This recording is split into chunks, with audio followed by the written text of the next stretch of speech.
All of his co-workers were gone. What could it mean? Stanley decided to go to the meeting room. Perhaps he had simply missed a memo.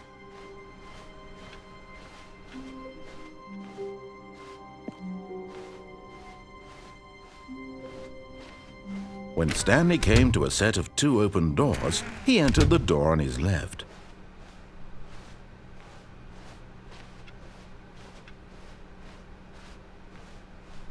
Yet there was not a single person here either. Feeling a wave of disbelief, Stanley decided to go up to his boss's office. Coming to a staircase, Stanley walked upstairs to his boss's office.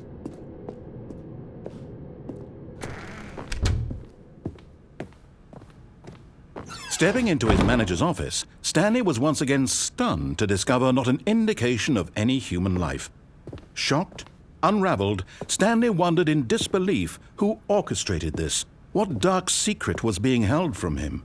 What he could not have known was that the keypad behind the boss's desk guarded the terrible truth that his boss had been keeping from him. And so the boss had assigned it an extra secret PIN number, 2845. But of course, Stanley couldn't possibly have known this.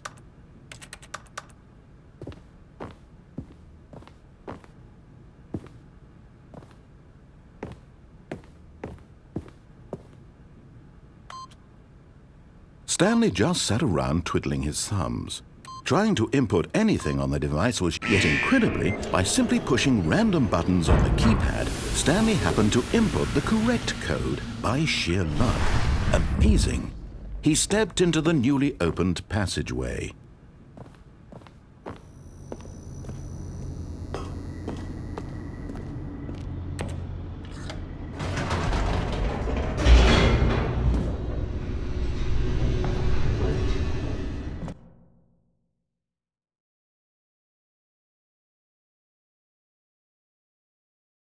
Descending deeper into the building, Stanley realized he felt a bit peculiar. It was a stirring of emotion in his chest, as though he felt more free to think for himself, to question the nature of his job. Why did he feel this now, when for years it had never occurred to him? This question would not go unanswered for long.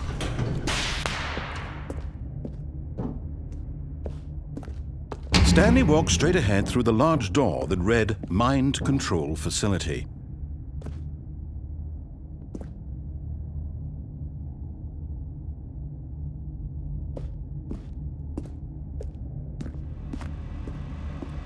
Although this passageway had the word Escape written on it, the truth was that at the end of this hall, Stanley would meet his violent. But of course, Stanley thought better of it and realized he simply had too much to live for.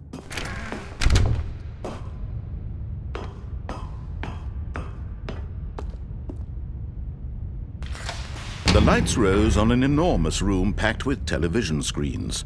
What horrible secret did this place hold? Stanley thought to himself. Did he have the strength to find out?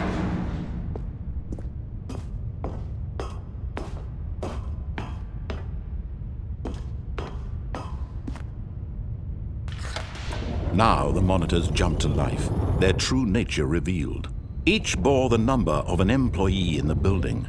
Stanley's co-workers, the lives of so many individuals reduced to images on a screen, and Stanley, one of them, eternally monitored in this place where freedom meant nothing.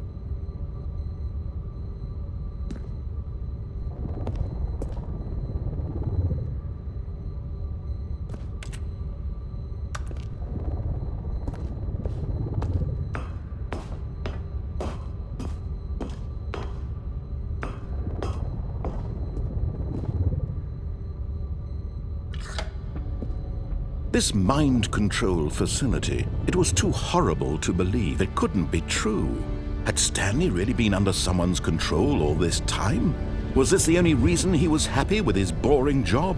That his emotions had been manipulated to accept it blindly? No, he refused to believe it. He couldn't accept it. His own life in someone else's control? Never! It was unthinkable, wasn't it? Was it even possible?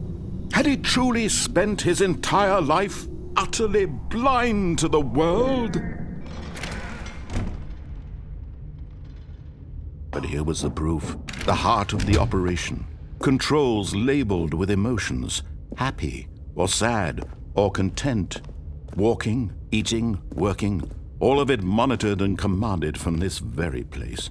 And as the cold reality of his past began to sink in, Stanley decided that this machinery would never again exert its terrible power over another human life.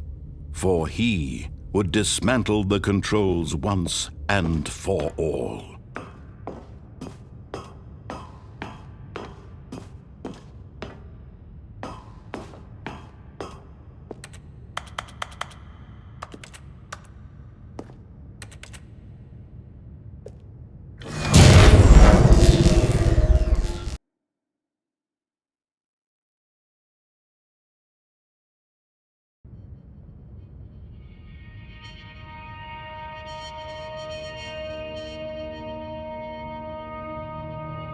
Blackness, and a rising chill of uncertainty. Was it over?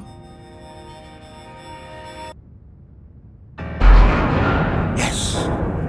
He had won! He had defeated the machine, unshackled himself from someone else's command. Freedom was mere moments away. And yet, even as the immense door slowly opened, Stanley reflected on how many puzzles still lay unsolved. Where had his co-workers gone? How had he been freed from the machine's grasp? What other mysteries did this strange building hold? But as sunlight streamed into the chamber, he realized none of this mattered to him, for it was not knowledge or even power that he had been seeking, but happiness. Perhaps his goal had not been to understand, but to let go. No longer would anyone tell him where to go, what to do, or how to feel. Whatever life he lives, it will be his. And that was all he needed to know. It was perhaps the only thing worth knowing. Stanley stepped through the open door. Stanley felt the cool breeze upon his skin, the feeling of liberation, the immense possibility of the new path before him. This was exactly the way, right now, that things were meant to happen. And Stanley was happy.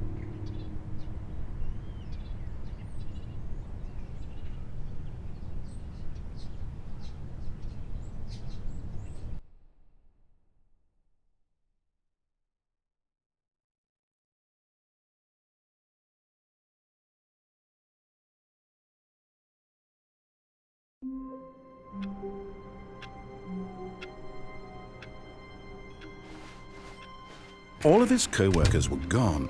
What could it mean? Stanley decided to go to the meeting room. Perhaps he had simply missed a memo.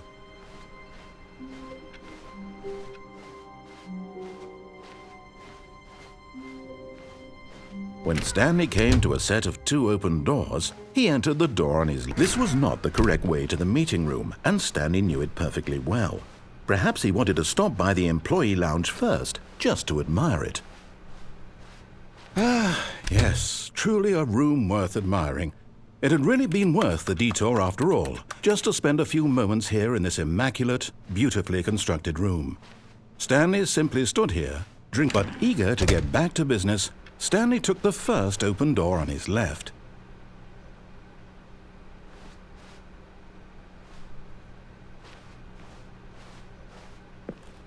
Stanley was so bad at following directions, it's incredible he wasn't fired years ago.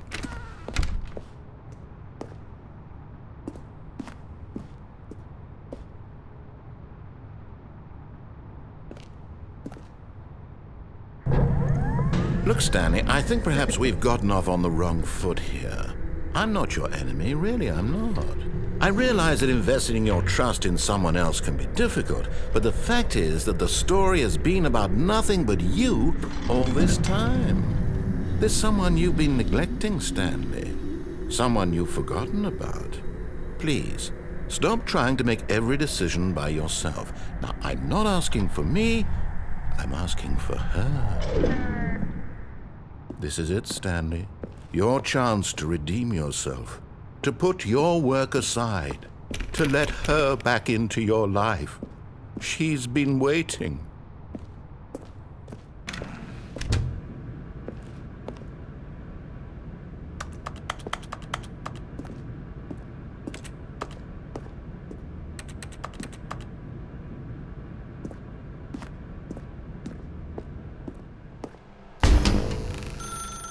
That's her, Stanley. You need to be the one to do this, to reach out to her.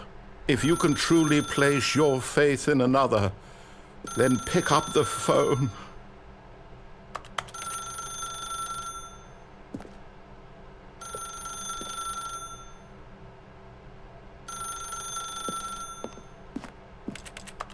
As Stanley picked up the phone, a white light engulfed him, filling him not just with radiance, but with hope. Hope for a life reunited one... Wait. Oh, goodness. Stanley, did you just unplug the phone? No, that wasn't supposed to be a choice. How did you do that? You actually chose incorrectly? I didn't even know that was possible. Let me double-check. No, it's definitely here, clear as day. Stanley picks up the phone. He's taken to his apartment where he finds his wife, and the two pledge themselves to one another. Music comes in, fade to white, roll credits. Not picking up the phone is actually somehow an incorrect course of action. How is that even possible? None of these decisions were supposed to mean anything. I don't understand. How on earth are you making meaningful choices? What did you... Wait a second. Did I just see... No, that's not possible. I can't believe it. How had I not noticed it sooner? You're not Stanley. You're a real person. I can't believe I was so mistaken. This is why you've been able to make correct and incorrect choices. And to think I've been letting you run around in this game for so long. If you'd made any more wrong choices, you might have negated it entirely. It's as though you completely ignored even the most basic safety protocol for real-world decision-making. Or did you not grasp the severity of the situation? Well, I won't have that kind of risk on my watch. I'm going to stop the game for a moment so we can educate you properly on safe decision-making in the real world. Please observe this helpful instructional video. Choice. It's the best part of being a real person, but if used incorrectly can also be the most dangerous. For example, in this scenario, a hypothetical real person named Rupert has a choice. He could invent a machine that eliminates food shortages across the world to make life better for all people. Or he could spend years of hard work forgetting how to read. Which choice would you make? Remember that unlike here, the real world makes sense, and at no time should you make a choice that does not conform to rational logic. If you find yourself speaking with a person who does not make sense, in all likelihood, that person is not real. Allow the person to finish their thought, then provide an excuse why you cannot continue talking. Turn to a partner and practice saying, "My goodness, is it 4:30? I'm supposed to be having a back, sack, and crack."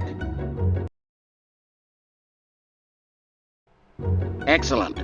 Making choices on a regular basis is the best part to a healthy decision-making process. Most medical professionals recommend making at least 8 choices per day. Do you make more than 8? Less? And finally, if you begin to wonder if your choices are actually meaningful and whether you'll ever make a significant contribution to the world, just remember that in the vast infiniteness of space, your thoughts and problems are materially insignificant, and the feeling should subside. At this time, your instructor will guide you in an exercise to test and reinforce the material covered in this video. Welcome back. You may have noticed that this room has begun to deteriorate as a result of narrative contradiction.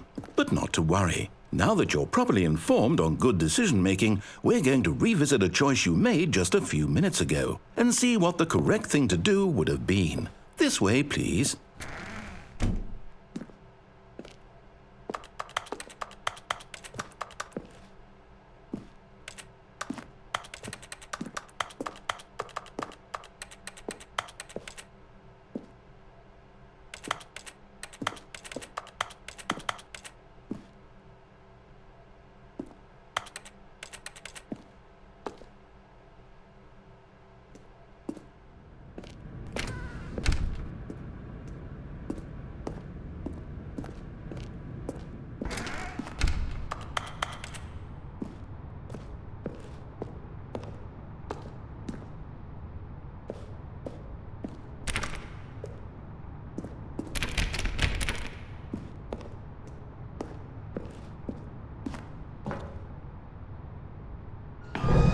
Now that we know your choices are meaningful, we can't have you jumping off the platform and dying.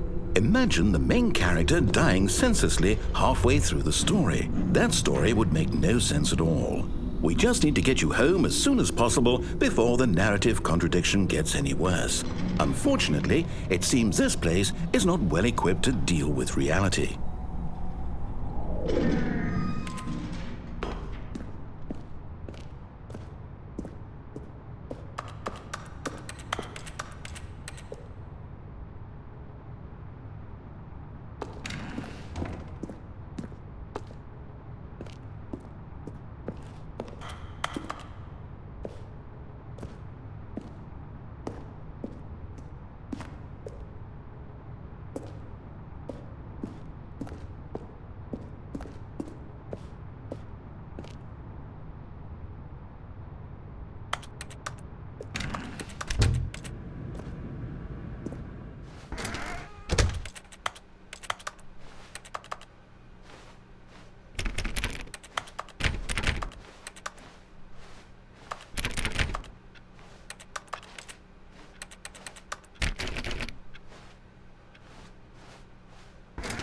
Almost there. You'll take the door on the left, back to the correct ending, the story will have resolution once again, and you'll be home free in the real world.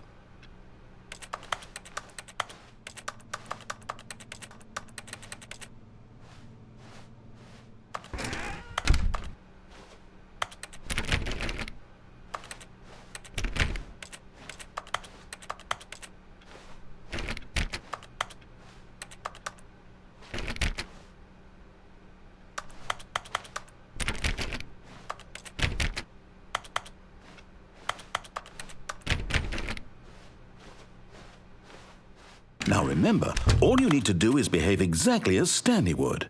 That means choosing responsibly and always putting the story first. I'm quite sure you'll be up to the task. Just follow my lead and you'll be fine. All right. When Stanley came to a set of 2 open doors, he entered the door on his left.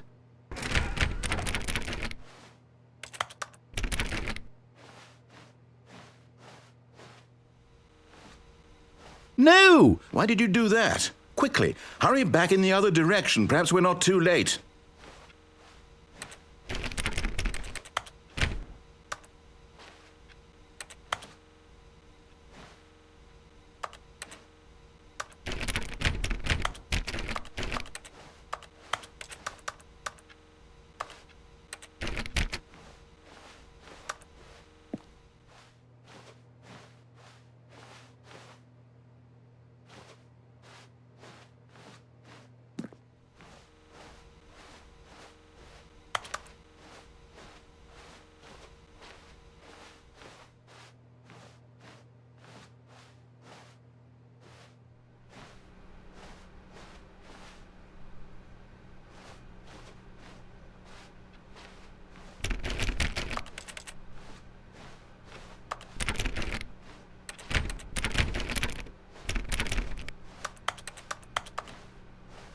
Oh, it's ruined.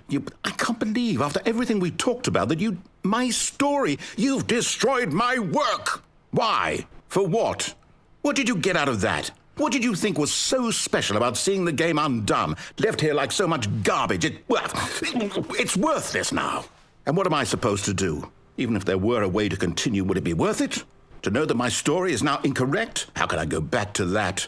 I can't erase that knowledge. I'll have to live with it forever, reliving its impossibility forever. I couldn't live that way. Is it better to shut the game down entirely? To willingly destroy all of my work? I don't know. What's the answer? What do I do? What do I do? What do I... No, I have to. I have to shut the game down. I have to. I have to.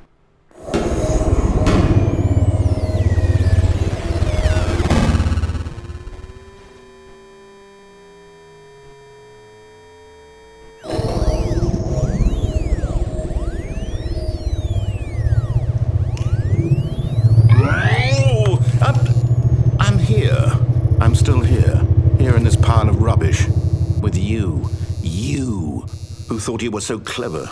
Now look where we are. My entire game is destroyed. It was the only thing in the world that was mine, and you've run it into the ground. What, did you think that would be funny? You just had to see? Didn't I impress upon you how important it was to be like Stanley? He actually knows how to do what I tell him to. He understands that if I say to do something, there's a damn good reason for it. That thought hadn't even occurred to you, had it? That there's a world outside of you? You're a child. Oh, my story. If you'd just gone through the door on the left, you would have seen it. There was a whole underground facility. You would have destroyed it and been victorious. It would have been so perfect. I worked so hard on it. I tried so hard to make... behave exactly as Stanley would. That means choosing responsibly and always putting the story first. I'm quite sure you'll be up to the task. Just follow my lead and you'll be fine. All right. When Stanley came to a set of 2 open doors, he entered the door on his left.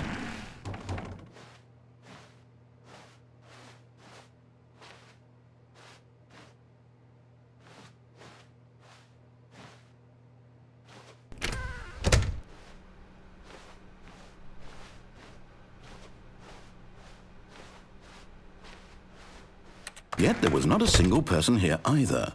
Feeling a wave of disbelief, Stanley decided to go up to his boss's office, hoping he might find an answer there.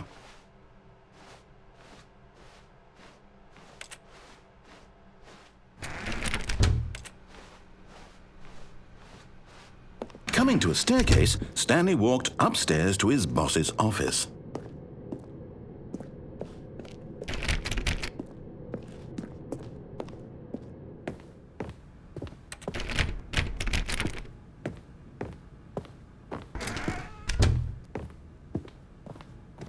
Stepping inside his manager's office, Stanley was once again stunned to discover not an indication of any human life. Shocked, unraveled, Stanley wondered in disbelief who orchestrated this, until he saw the door with a voice receiver next to it. Surely behind this door lay all the answers to his questions. And beyond all probability, he knew the passcode. He had seen it on his boss's computer just last week. Night Shark 115. Was this the code to open the door? Would it still work? There was only one way to find out. Stanley had been trained never to speak up, but now he would draw from within himself the courage to face the unknown. He drew a sharp breath and then spoke the code.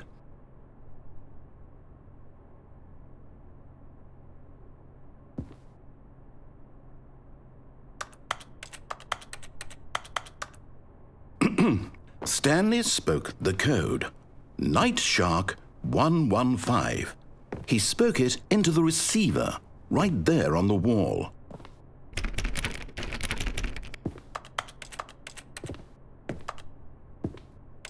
I'm sorry, is there a problem? You didn't mishear me, did you? Please speak the code into the receiver. Otherwise, we can't get on with the story. This is a crucial step.